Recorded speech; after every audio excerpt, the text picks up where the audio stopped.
बजवा करके उसने इस देश में मूर्खता का परीक्षण कर लिया है। उसने एक बार बोला था कि ताली बजाओ, पूरा देश ताली बजाने लगा। थाली बजाओ, बर्तन तोड़ करके थाली बजाया, और दिवाली मनाओ तो भर फूट के दिवाली मनाया। उसी दिन इसने तय कर लिया है कि इस देश की शिक्षा को थोड़ा और बर्बाद कर दो, सरकारी संपत्ति को बेच दो, पूरे देश को प्राइवेट हाथों में बेच दो, फिर भी देखना वो लोग हमें ही चुनेंगे, क्योंकि उसने आपको मानसिक रूप से गुलामी का टेस्ट ले लिया था कोरोना के समय। और आज नहीं होगा।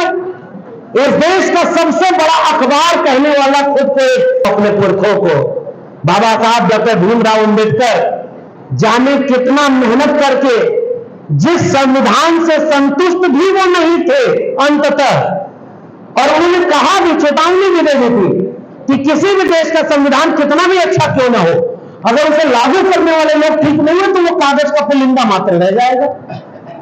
और अगर हमने राजनीतिक बराबरी दे दी और आर्थिक और सामाजिक बराबरी नहीं दी तो यह संविधान का कोई मतलब नहीं रहेगा। मंडल कमीशन की रिपोर्ट कह रही थी 52% आबादी को 52% आरक्षण मिलना चाहिए, लेकिन 52% आरक्षण क्यों नहीं मिला? क्योंकि 50% की अपर लिमिट थी। अपर लिमिट टूट गई। कैसे? आपके पर्चे में भी लिखा हुआ है ईडब्ल्यूएस आरक्षण लागू हो गया। ईडब्ल्यूएस में कि ओबीसी में सारा हक या हिर कुर्मी कोई ने ले लिया है, और उत्तर प्रदेश में काम करता है भाई। तो आप अगर उनको अपनी तरफ जोड़ना है तो क्या करना होगा? तो मंडल कमीशन की रिपोर्ट घर घर बांटनी होगी और कहना होगा कि हम मान, अरे जिसकी कैबिनेट में बड़े बड़े कैबिनेट मंत्री अपनी मर्जी से कोई अपना पीएस नहीं रख पाते, वो उतना बड़ा लेख लिख लेगा। इसका मतलब केवल यह है कि एजेंडा उनका तैयार है, उनका एजेंडा क्लियर है, वो इस देश के संविधान को बदलना चाहते हैं। मैं तो याद करता हूं, ठीक ही कहा उन्होंने कल मुंबई की बैठक में, चंद्रयान गया तो अब से आदमी लेके नहीं गया है, लेकिन जब सूरजयान जाए तो दो चार लोगों को ले जाए ताकि वो इतिहास में अमर हो जाए। कांग्रेस में इशारा कर रहा है, उससे ज्यादा बोलने की जरूरत नहीं है। इस देश में पाखंड और अंधविश्वास को टीवी से लेकर के मुंबई के वैज्ञानिकों की बैठक में यह कहते हुए कि गणेश जी पहली प्लास्टिक सर्जरी है, हम नाली के बेस से चाय बनाते थे, बादल आ गया तो रडार काम करना बंद कर दिया। ऐसा ऐसा पाखंड का बढ़ावा देने वाले लोग चंद्रयान 3 की सफलता पर खुद टीवी पर लाइव आकर के उसका श्रेय ले रहे हैं, और अगले चुनाव में आपको भी भाषण देते हुए मिल जाएंगे कि वो चंद्रयान उतर नहीं रहा था, यहां से वो गए और वहां पर उसको ठीक से उतारा और तब वापस आए, और इसका बड़ा बड़ा होर्डिंग लगाकर प्रचार किया जाए। कोरोना में ताली बजवा करके उसने इस देश में मूर्खता का परीक्षण कर लिया है। उसने एक बार बोला था कि ताली बजाओ, पूरा देश ताली बजाने लगा। थाली बजाओ, बर्तन तोड़ करके थाली बजाया, और दिवाली मनाओ तो भर फूट के दिवाली मनाया। उसी दिन इसने तय कर लिया है कि इस देश की शिक्षा को थोड़ा और बर्बाद कर दो, सरकारी संपत्ति को बेच दो, पूरे देश को प्राइवेट हाथों में बेच दो, फिर भी देखना वो लोग हमें ही चुनेंगे, क्योंकि उसने आपको मानसिक रूप से गुलामी का टेस्ट ले लिया था कोरोना के समय। और आज नहीं होगा। इस देश का सबसे बड़ा अखबार कहने वाला खुद को दैनिक जागरण, उसका नाम लेना जरूरी है, क्योंकि गांव कस्बे के लोग आज भी अखबार बहुत पढ़ते हैं। अखबार के पहले पन्ने पर खबर छपी, अभी मुश्किल से एक हफ्ता पहले की बात है, कि फिर से भारत ने सर्जिकल स्ट्राइक कर दिया है और खुश करके उनको मार दिया है। यह गनीमत है कि भारत की सेना ने उसी दिन खंडन किया और कहा कि माफी मांगो। अगले दिन अखबार में कोई माफी नहीं आई। पता है क्यों? क्योंकि उनका झूठ तब तक गांव गांव फैल चुका है, और हमारे लोगों को शिक्षा तो मिले नहीं, जागरूकता तो मिले नहीं।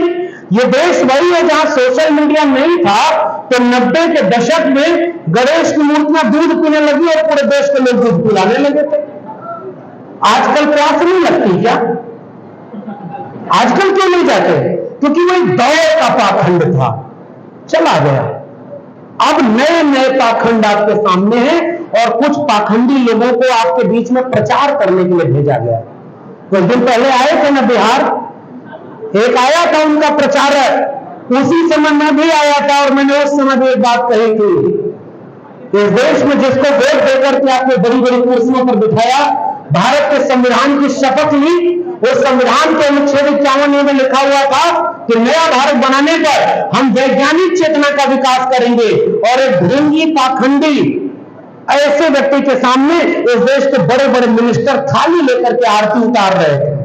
इससे बड़ा शर्म इस लोकतंत्र की धरती पर और क्या होगा। वो प्रचारक क्या कर रहे हैं भाई? उन प्रचारकों को काम दिया गया है, चुनाव आने वाला है, चुनाव आने वाला है तो देखो हम अपना काम करेंगे कि रक्षाबंधन पर 200 रुपया सिलेंडर की कीमत घटाएंगे और उसके बाद भी बोर्ड लगवा देंगे, थैंक यू फलाने जी। आप समझिए 4.5 साल लगातार आपका पैसा 1200 रुपया सिलेंडर का करके उसको आपसे लूटा गया, और आपके पैसे को कम करके चुनाव के ठीक पहले आपको मूर्ख बनाया जाएगा। और इसलिए उन्होंने ये बात कही है कि वो काम राजनीतिक ढंग से अपना करेंगे। उनका जो प्रचार के दूसरे संगठन बने हुए हैं, जैसे आरएसएस का राजनीतिक संगठन का नाम है भारतीय जनता पार्टी, वैसे ही भारतीय जनता पार्टी के सबसे पहली पंक्ति के प्रचारकों का नाम है ईडी और सीबीआई। किसी भी राज्य में चुनाव होता है तो पहले जो प्रचारक भेजे जाते हैं वो पार्टी से नहीं होते, वो आनुषंगिक संगठनों से होते हैं। तो पहले ईडी भेजी जाती है, फिर सीबीआई जाती है, फिर उसके बाद दूसरा कोई संस्थान जाता है, उसके बाद कोई बाबा भेजा जाता है, जो बाबा अपने धर्म का प्रचार करते करते आखिरी में एक वाक्य बोलता है कि इस देश का संविधान बदलना है और इसे हिंदू राष्ट्र बनाना है।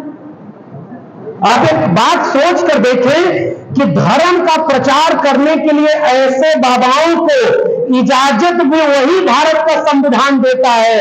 अरे मूर्खों, अगर वे संविधान बदल देंगे तो किस अधिकार से अपने धर्म का प्रचार करोगे? ये भी बात उनको समझ नहीं आती।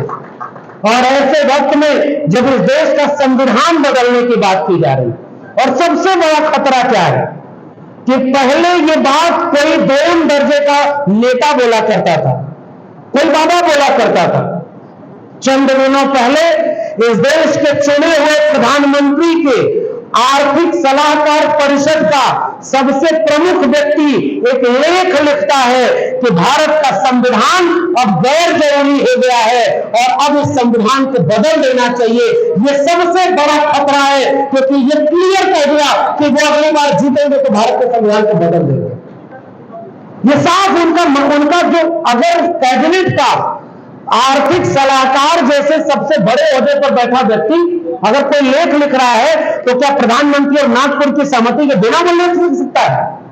अरे जिसकी कैबिनेट में बड़े बड़े कैबिनेट मंत्री अपनी मर्जी से कोई अपना पीएस नहीं रख पाते, वो उतना बड़ा लेख लिख लेगा। इसका मतलब केवल ये है कि एजेंडा उनका तैयार है, उनका एजेंडा क्लियर है, वो इस देश के संविधान को बदलना चाहते हैं। मैं तो याद करता हूं अपने पुरखों को, बाबा साहब डॉक्टर भीमराव अंबेडकर जाने कितना मेहनत करके जिस संविधान से संतुष्ट भी वो नहीं थे अंततः, और उन्होंने कहा भी, चेतावनी भी दे दी थी कि किसी भी देश का संविधान कितना भी अच्छा क्यों ना हो, अगर उसे लागू करने वाले लोग ठीक नहीं हो तो वो कागज का पुलिंदा मात्र रह जाएगा। और अगर हमने राजनीतिक बराबरी दे दी और आर्थिक और सामाजिक बराबरी नहीं दी तो यह संविधान का कोई मतलब नहीं रहेगा। यानी उससे बहुत संतुष्ट भी बाबा साहब नहीं थे, फिर भी ऐसा संविधान बना दे कि जो अपने दिल में मनुस्मृति को रखता है उसके सामने सबसे बड़ी बाधा बनकर आज भी भारत का संविधान खड़ा है। इसलिए हम अपने पुरखे को सल्यूट करते हुए उसके संविधान की बात यहां पर कर रहे हैं, और इसलिए उस बाधा को निकालना चाहते हैं। और बाधा क्या है? वही प्रस्तावना का लिखा हुआ न्याय, समता, बंधुता। और आपके पर्चे में जो लिखा है अनुच्छेद 15(4), अनुच्छेद 16(4) और अनुच्छेद 340, 3-4 आर्टिकल ये बचे हैं। चुनाव हो रहा है, आप किसी को वोट दो, वोट उन्हीं को जा रहा है अगर गलत हो रहा है तो। कभी आपने देखा है कि कोई मशीन गलत वोट दे रही हो और किसी निर्दल प्रत्याशी को वोट जा रहा है? मैंने देखा हर बार वोट जो गलत होता है वो उन्हीं को जाता है, तो इसका कोई भरोसा नहीं। बताइए संविधान बचा है क्या? आपके राज्य में भी हुआ था पिछले चुनाव में, कुछ लोगों को तो सर्टिफिकेट दे दी गई थी कि आप जीत गए हैं, कुछ देर बाद पता चला कि सर्टिफिकेट वापस ले ली गई और आप हार चुके हैं। पिछली बार आपके यहां जो प्रयोग हुआ वो अगली बार उत्तर प्रदेश में और अच्छे से अप्लाई किया गया। कई जगहों पर बिजली चली जाती है, यहां भी बिजली चली गई थी थोड़ी देर के लिए, पंडाल वंडाल गिर गया, और ऐसे समय में वहां काउंटिंग के आखिरी समय में बिजली चली जाती है, और जो 5000 वोट से जीत रहा था वो 500 वोट से हारा हुआ घोषित हो जाता है। लड़ते रहिए मुकदमा। तो संविधान कितना बचा दे? एक दो बात कहते हुए अपनी बात खत्म करूंगा। ये संविधान बचा क्या? सबसे बड़ा हक आपको मिला था वोट डालने का। खुलेआम मुस्लिम बस्तियों के सामने पुलिस प्रशासन खड़ा होकर वोट डालना नहीं दिया। 26% वोटिंग हो रही है अगर एक जगह पर, तो संविधान कितना बचा है? ये क्लियर कट आपके सामने बताया गया। अरे ये यूपी बिहार का इलाका है, इसका इतिहास तो बिहार वालों हमसे बेहतर तो आप जानते होंगे। कुछ लोगों को यह गुमान था कि वो मुख से पैदा हुए, भुजा से पैदा हुए, तो बस्तियों के सामने चारपाई लेकर लाठी लेकर बैठ जाते थे और सबका वोट वही डाल देते थे और एक तरफा वही राज करते थे। फिर माननीय कांशीराम कहते थे ना कि कलम जो है ना, कलम पर ऊपर जो बैठा हुआ है इसको मुझे ऐसे पलट देना है। बिहार वालों, जो शुरुआत बाबू जगदेव प्रसाद और कर्पूरी ठाकुर ने की 1990 में, आपने उसको पलट दिया। वही लाठी जो ताकतवर के हाथ में थी तो शोषण का पर्याय बनी, और वही लाठी जब सक्षम हाथ में आई तो कमजोर के पक्ष में खड़ी हो गई और सामाजिक न्याय की सबसे बड़ी जमीन बनकर बिहार तैयार हो गया है कि वो पलट गया। और आज किसी की हिम्मत नहीं है कि यहां पर कोई वोट डालने से रोक सके। क्या आप क्या रोका जा रहा है क्या? हमारे यहां यूपी में आज वही काम अब इस देश के मुसलमानों के साथ किया गया है, लेकिन हम आप ये बोल नहीं पाते। बताइए संविधान कितना बचा है? जब वोट ही नहीं डालने दोगे तो किस बात का लोकतंत्र? दूसरी बात, चुनाव आयोग एक हुआ करता था, चुनाव आयोग कार्रवाई किया करता था, पूरा बड़ा बड़ा चुनाव निपट गया। आपको पता चला कि चुनाव आयोग कोई चीज होती है? यहां इस देश में साहब दोपहर में अगर चुनाव आयोग का घोषणा होने की प्रेस कॉन्फ्रेंस होनी है कि प्रेस कॉन्फ्रेंस के बाद आचार संहिता लग जाएगी, तो चुनाव आयोग अपनी प्रेस कॉन्फ्रेंस को पोस्टपोन कर देता है, क्योंकि उनके आका की रैली हो रही थी बंगाल में। जब रैली खत्म होती है तब चुनाव आयोग प्रेस कॉन्फ्रेंस करता है। बताइए लोकतंत्र कहां बचा हुआ है? तीसरा उदाहरण दे रहा हूं, न्यायपालिका में लोग गए शिकायत करने कि भाई इस देश में अब कार्यपालिका न्यायपालिका ठीक काम नहीं कर रही विधायिका, तो न्यायपालिका में न्याय मांगने गए और वहां पता ये चला कि वहां ऐसे ऐसे लोग न्यायपालिका में बिठाए गए जिन्होंने उनके एजेंडे पर फैसला सुनाया और कुछ दिन बाद जाके उसको राज्यसभा भी मिल गई। बताओ क्या ये डील पहले नहीं हो गई होगी कि आप हमारे पक्ष में फैसला सुनाओ, हम आपको राज्यसभा भेजेंगे? अगर सबसे बड़े ओहदे पर बैठा हुआ व्यक्ति अगर अपने पोस्ट रिटायरमेंट कोई ओहदा लेता है तो उसके सारे फैसले क्या संदिग्ध नहीं हो गए? कितना निष्पक्ष बचा है न्यायपालिका? ये संविधान कितना बचा है? उसके और आगे बढ़िए। आप कहते हैं आरक्षण बचा है, आरक्षण को छेड़ेंगे तो जान दे देंगे, बहुत कुछ आप भी समझते हैं। आंख खोलिए, आपका आरक्षण बिना छेड़े बिना खत्म किए ऑलरेडी खत्म कर दिया गया है। कहीं बचा नहीं आरक्षण। मैं दिल्ली विश्वविद्यालय में पढ़ाता हूं और मैं जानता हूं सरकारी शिक्षा और सरकारी नौकरी दो ही जगह आरक्षण बचा था। नई शिक्षा नीति में शिक्षा व्यवस्था में अब धीरे धीरे अंबानी और अडानी की तरफ से बेचने की पॉलिसी पास कर दी है। 40% सिलेबस ऑनलाइन मोड में होगा, यूट्यूब पर आप पढ़ेंगे, आपको डिग्री मिल जाया करेगी। वो वाली डिग्री नहीं जो इस देश के प्रधानमंत्री को मिलती है, क्योंकि वो तो झूठी निकल जाती है। हमारे विश्वविद्यालय की डिग्री उनकी है और 1978 में उस फॉन्ट में वो डिग्री बन गई जो उस समय फॉन्ट ही नहीं बना था। भाई उनके लिए तो कुछ भी हो सकता है। नाली के गैस से चाय बन सकती है, तो बिना पढ़े इंटायर पॉलिटिकल साइंस की डिग्री भी मिल सकती है। फिर भी अब हो क्या रहा है, हमने जिन चीजों का मजाक बनाया हमारे लोग उसको समझ नहीं पाए। इसलिए अब जाते जाते मैं गुजारिश करना चाह रहा हूं, जिस संविधान को हम बचाने की बात कर रहे हैं ना, वो ऑलरेडी तबाह हो चुका है। थोड़ा सा बचा है ताकि भ्रम बचा रहे कि हम जमहूरियत में जी रहे हैं। इस मुल्क का आईन वैसे ही खत्म हो चुका है। तो जब सरकारी शिक्षा नहीं बची, सरकारी रोजगार नहीं बचा, तो अब आरक्षण कहां लेंगे? एकदम सीधा सा सवाल है। तब मुझे मंडल कमीशन याद आ रहा है, और मंडल कमीशन की रिपोर्ट कह रही थी किसी ने अगर 1 रुपए भी सरकारी मदद लेकर के कोई प्राइवेट इंस्टीट्यूशन खड़ा किया है तो वो प्राइवेट नहीं है, इसलिए प्राइवेट सेक्टर में भी आरक्षण होना चाहिए। इस वाले मांग पर अगर आज खड़े हो जाए तो कम से कम आप अपने लोगों को जेल बंद कर सकते हैं। मंडल कमीशन की रिपोर्ट कहती है कि प्रमोशन में रिजर्वेशन होना चाहिए, 52% आबादी को 52% आरक्षण होना चाहिए। एक बात अब अगर इसे आसान भाषा में जनता तक ले जाया जाए, एक सवाल पर हम और अली अनवर साहब आते इसमें बहुत गंभीरता से चर्चा कर रहे थे। हम कुछ लोग ऊपर चीजों को मैनेज करते रह गए, समझाते रह गए, और वो आया वही जो अरुण साहब कह रहे थे, शिकारी आया, जाल बिछाया, दाना डाला और वो सारे पक्षियों को कैद कर ले गए। हमारे ही लोगों को हमारे ही खिलाफ खड़ा कर दिया गया और आज उनका वोट लेकर सरकार बनाई जा रही है। और नफरत भर दी गई है कि ओबीसी में सारा हक या हिरपुर कोयली में ले लिया है, और उत्तर प्रदेश में काम करता है भाई। तो आप अगर उनको अपनी तरफ जोड़ना है तो क्या करना होगा?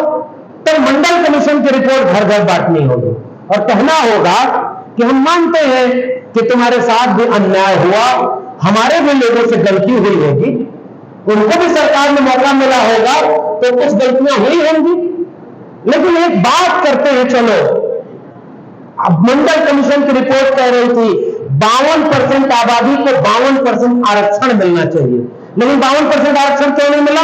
क्योंकि 50% की अपर लिमिट थी। अपर लिमिट टूट गई। कैसे? आपके पर्चे में भी लिखा हुआ है ईडब्ल्यूएस आरक्षण लागू हो गया, ईडब्ल्यूएस आरक्षण लागू हो गया तो अपर लिमिट तो टूट गई, 60% आरक्षण हो गया है। जब अपर लिमिट खत्म हो गई है और 10% उनको तुमने बिना मांगे आरक्षण दे दिया है, तो हम उनके लिए 5% और देने की बात करते हैं। लेकिन अब जो 85% बचा है वो एससी, एसटी, ओबीसी और पसमानदा को बांट दिया जाए, इसकी मांग करने की जरूरत है। 52% आबादी को 52% हक मिलना चाहिए, और 27% के बाद ये जो 15% एक्स्ट्रा मिल रहा है, ये इस ओबीसी जमात के सबसे अति पिछड़े समुदाय के लिए आरक्षित होना चाहिए। ये मांग हम उठाते हैं, और तब देखते कि आपके लोग आपके साथ खड़े होते हैं। सबसे ज्यादा उनको दीजिए जो आज भी कतार में सबसे पीछे रह गए। इसलिए मुद्दे आपके पास है, और मैं बधाई दे रहा हूं फिर से विष्णु जी और उनकी पूरी टीम को कि इन्होंने एजेंडे पर बात की है। संविधान खतरे में है, मंडल कमीशन की लड़ाई और तीसरी जाति जनगणना की लड़ाई 1931 के बाद हुई ही नहीं। काका कालेलकर कमीशन की भी पहली सिफारिश कि आपको कास्ट सेंसस कराना चाहिए, जाति जनगणना करानी चाहिए। मंडल कमीशन की भी सिफारिश कि जाति जनगणना करानी चाहिए। इस देश में ओबीसी प्रधानमंत्री है और जाति जनगणना कराने के लिए कोई विशेष सत्र नहीं बुलाया जाएगा। वो तो जाति जनगणना का विरोध कर रहे हैं भाई, और बिहार वालों आपसे बेहतर कौन जानता है। आपके यहां थोड़ी कोशिश की गई भाई, समाजवादी आंदोलन की पुरानी जमीन है तो थोड़ा थोड़ा असर दिखता है कि पढ़ाई, कमाई, दवाई, सिंचाई, सुनवाई पर जो सरकार बनी, मैं तो बधाई देता हूं बिहार वालों, बड़ा धुआंधार वैकेंसी आपके यहाँ आ रही है और सब सरकारी नौकरी वाली आ रही है। एक काम तो कम से कम आगे हो रहा है। अब इसके दवाई वाला काम भी करना होगा। और एक काम का और बधाई देता हूं कि यहां इन लोगों ने तय कर दिया, और कमाल देखिए, वही बीजेपी यहां बैठ कर कहती है जनजाति जनगणना के समर्थन में है, और दिल्ली पहुंचती है तो कहती है हम जाति जनगणना के विरोध में है। ये कैसा है भाई? एक स्टैंड लेना चाहिए ना यहां, क्योंकि बिहार की जमीन सामाजिक न्याय की जमीन है। इसलिए बिहार में अगर राजनीति मनवादियों को भी करनी है तो पिछड़े को ही अध्यक्ष बनाकर जाति जनगणना का समर्थन करना होगा। ये आपकी ताकत है, इसलिए मैं आपको बधाई दे रहा हूं, लेकिन वो ताकत कमजोर मत होने दीजिएगा। क्योंकि पिछड़े को इसलिए प्रदेश अध्यक्ष बनाया जाता है क्योंकि जंगल की लकड़ियों को, कुल्हाड़ी को दिखाकर समझाया जा रहा है कि कुल्हाड़ी का साथ दो, क्योंकि कुल्हाड़ी में लगी बेट तो तुम्हारी जाति की है, तुम्हारी जाति की है। और जंगल की लकड़ियों ने कुल्हाड़ी का साथ दिया और कटते कटते फिर मौका ही नहीं बचा कि वो सब पहचान पाए। इसलिए वक्त बहुत हो गया है। मैं जानता हूं कोई हनुमान बनेगा, कोई राम बनेगा, कोई कुछ बन रहा है आपके यहाँ। हमारे यहाँ आइए देखिए बुलडोजर चल रहा है और हमारे यहाँ भी कुछ लोग नाराज हो जा रहे हैं। घर में झगड़ा हो तो बाहर जाकर जहर नहीं पिया जाता, और हमारे लोग आपस में झगड़ा हो रहा है तो उनके साथ खड़े हो जा रहे हैं जो उनको भी बर्बाद करेंगे। लेकिन पहले जिसको बर्बाद करेंगे जो लड़ रहा है, तो जब इसको मार लेंगे तो फिर अगला नंबर उसका आएगा, सबका नंबर आएगा। मगर आज के झगड़े में हमने उनको अगर मजबूत कर दिया तो न संविधान बचेगा, न मंडल का कोई सिफारिश बचेगी, केवल बचेगा तो उनका राष्ट्र बचेगा जिसमें सब कुछ उनके हाथ में चला जाएगा। इसलिए मुजफ्फरपुर के लोगों, लोकतंत्र की सबसे पुरानी बुनियाद में लोगों, एक और काम करने की जरूरत है कि जाति जनगणना हो, चाहे उसके बाद मंडल की बात हो, सांप्रदायिकता के खिलाफ हमारी लड़ाई को मजबूत करने की बात है। सबसे जरूरी सवाल है, इस देश में हमारे नौजवानों के हाथ से शिक्षा छीन ली गई, रोजगार छीन लिया गया, अनपढ़ और कुपढ़ भीड़ तैयार कर ली गई है और उसके हाथ में त्रिशूल और तलवार देकर के रोज सांप्रदायिक दंगे का माहौल बनाया जा रहा है। मणिपुर में निवृत्त की गई वो महिलाएं हमारे वरिष्ठ साथी जब बोल रही थी, मैं सैल्यूट करना चाहता हूं। मीरा जी नाम, मीरा जी, इन्होंने एक बड़ी महत्वपूर्ण बात कही, मैं दोहराना इसलिए चाहता हूं कि जब कोई खड़ा नहीं हुआ तो इन्होंने पोस्टर बैनर नहीं मिला तो अपने आंचल को अपना परचम बना करके मणिपुर की महिलाओं के साथ खड़े होने का काम किया था। मैं सलाम करता हूं, यह भी बिहार में ही संभव है। और इसलिए जाते जाते गुजारिश कर रहा हूं, चारों तरफ आग लगा दी गई है और इस आग में सब जल रहे हैं। हम थोड़े से वे लोग हैं जिन पर अभी आंच महसूस नहीं हो रही है, इसलिए हम यहां खड़े। जो जल रहा है वो इस समय कहीं और बैठा होगा, इसलिए जिम्मेदारी हमारे ऊपर ज्यादा है। त्रिशूल और तलवार का मुकाबला अगर कोई करेगा तो वो कलम और किताब ही कर सकती है।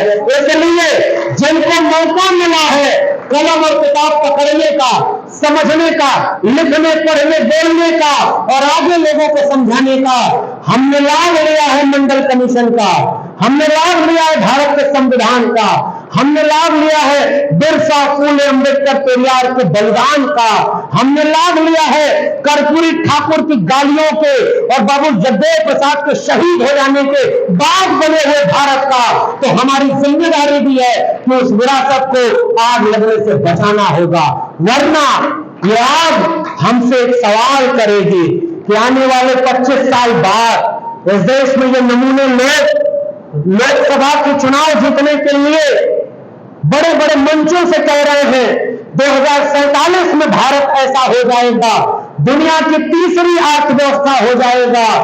याद करना, घर घर पहुंचना, आप किसी को वोट दो, किसी पार्टी के हो, आपस का मतभेद भुलाकर मेरा मानना है एक गुजारिश जरूर कहना, आप किसी को वोट दो चलेगा, मगर उनको वोट मत देना जो संविधान को बदलकर इस देश को मनुस्मृति को लागू करना चाहते हैं। और इसकी पहचान बताओ ताकि उनको पहचानने में हमारे लोग जगह जमीन गिरवे रख करके, कभी एक जमाने में लोग अपने बच्चों को पढ़ाया करते थे, गहने गिरवे रख करके माताओं ने बच्चों को शिक्षा दिलाई, जमीन गिरवे रख करके लोगों ने बच्चों को पढ़ाया, और आज 5 किलो अनाज पर गिरवे रख दिया अपने बच्चों की शिक्षा और रोजगार को।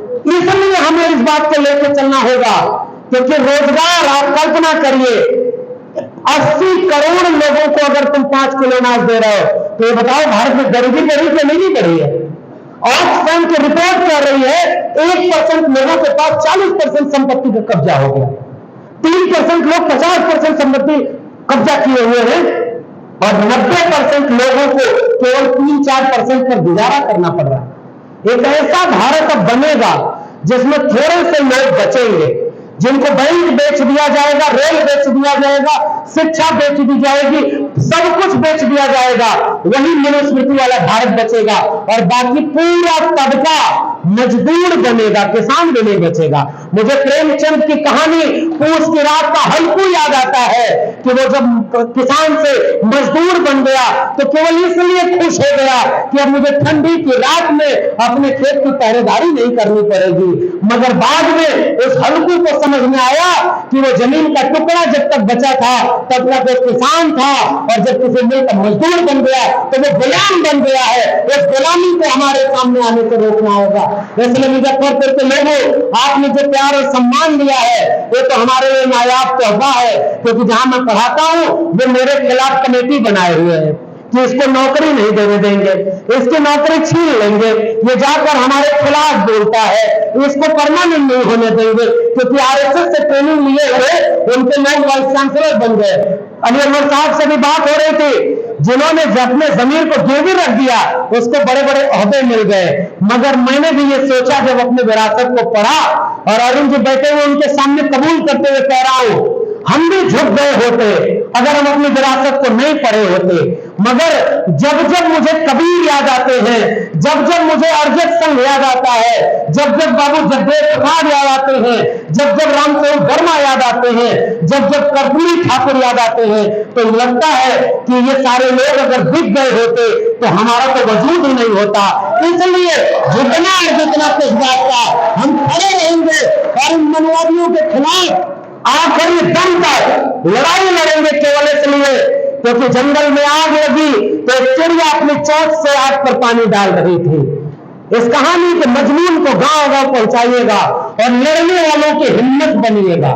जो इस कार्यक्रम को करने में 1-1 रुपया जुटाया हो, या गांव में जाकर एक पर्चा, अभी अरुण साहब एक कैलेंडर बांट रहे थे, इस कैलेंडर को देखिए, उसमें विचार लिखा हुआ है, जो लड़े उसकी हिम्मत बनिए। आप यहां सम्मानित करते हैं तो मुझे दिल्ली में बिना डर के बोलने की हिम्मत मिल जाती है, इसलिए मैं आपके बीच में आता हूं और इसलिए मैं हिम्मत लेकर जा रहा हूं। इन मनवादियों के खिलाफ ये वापस मनुस्मृति लागू करना चाहते हैं, संविधान हटाकर ये मंडल कमीशन के पूरे आंदोलन को कमंडल के नीचे फिर से कुचलना चाहते हैं। स्कूल कॉलेज विश्वविद्यालय बर्बाद करके और रोज मंदिर बनाने के नाम पर पूरे देश के मंदिर मस्जिद की आग में झोंकना चाहते हैं। मैं एक अदना सा व्यक्ति इस देश में भारत के संविधान में मंडल कमीशन की पैदाइश एक वादा करके जा रहा हूं कि वो जंगल की चिड़िया ने जब उसका लोग मजाक उड़ा रहे थे कि तेरी चोंच के एक बूंद पानी से जंगल की आग नहीं बुझेगी, उस चिड़िया ने जो कहा वही मेरा जवाब है। उस चिड़िया ने कहा कि मुझे पता है कि जंगल की इतनी बड़ी आग मेरे चोंच के एक बूंद पानी से नहीं बुझेगी, मगर जब इस आग का इतिहास लिखा जाएगा तो मेरा नाम आग लगाने वाले में नहीं, आग बुझाने वाले में शामिल होगा।